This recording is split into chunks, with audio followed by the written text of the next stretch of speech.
GPT எனும் செயற்கை நுண்ணறிவு மென்பொருள் உலக அளவில் மிகப்பெரிய தாக்கத்தை ஏற்படுத்திய நிலையில அதுக்கு போட்டியா கூகுள் நிறுவனம் உருவாக்கிய ஜெமினி 1.5 சமீபத்தில் இந்தியாவில் அறிமுகப்படுத்தப்பட்டுச்சு.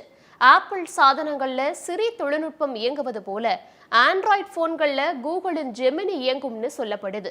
சாட் ஜிபிடிக்கு போட்டியா கூகுள் நிறுவனம் தயாரித்த கூகுள் பாட் தோல்வியில முடிந்த நிலையில இப்போ ஜெமினி 1.5 பயன்பாட்டுக்கு கொண்டு வந்திருக்கு கூகுள் நிறுவனம். கூகுளின் ஏஐ ஜெமினி சாதித்ததா சறுக்கியதா? ஜெமினி 1.5 எதையெல்லாம் செய்யும்? கொஞ்சம் மிஸ் ஆனால் காலியாக போவது யார் பதவி? இதையெல்லாம் தான் ஸ்பாட்லைட்ல பார்க்க போறோம். கூகுள் நிறுவனம் தனது செயற்கை நுண்ணறிவு மென்பொருளான ஜெமினி 1.5 இந்தியால பயன்பாட்டுக்கு கொண்டு வந்திருக்கு. ஆண்ட்ராய்டு போன்கள்ல ஜெமினி கூகுள் அசிஸ்டன்ட்டுக்கு பதிலாக செயல்படும்னு சொல்லப்படுது. கூகுளோட ஜெமினி மொபைல் அப்ளிகேஷனை கூகுள் பிளே ஸ்டோர்ல இருந்தும் பதிவிறக்கம் செஞ்சு பயன்படுத்திக்கலாம்.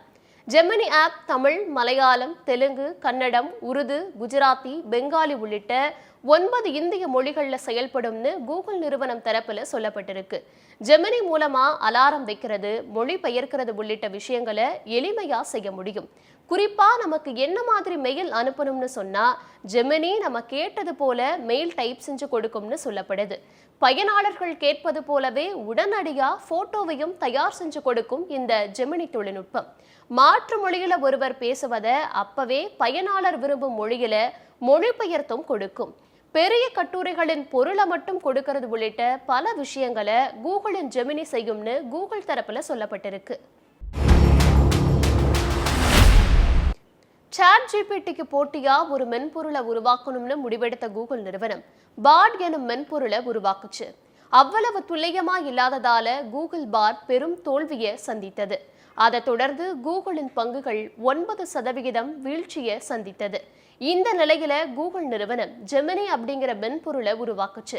அதுலயும் பல சிக்கல்கள் இருப்பது தெரியவர கூகுள் நிறுவனத்தின் சிஇஓவா இருக்க தமிழ்நாட்டை சேர்ந்த சுந்தர் பிச்சை பதவி விலகணும் அப்படின்னு குரல் எழுந்துச்சு. அப்பவும் கூகுளின் பங்குகள் மேலும் 1.5% வீழ்ச்சியை சந்திச்சுச்சு. இந்த நிலையில ஜெமினி 1.5 பயன்பாட்டுக்கு வந்திருக்கு.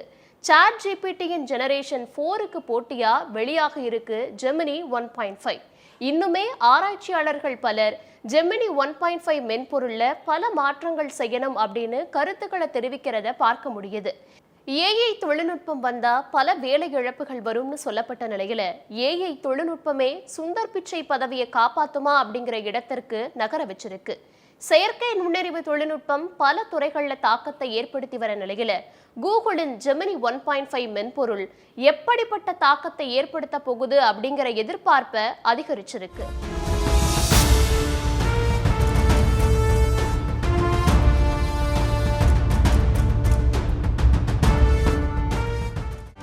செய்திகளை உடனுக்குடனும் துல்லியமாகவும் தெரிந்து கொள்ள சப்ஸ்கிரைப் பண்ணுங்க.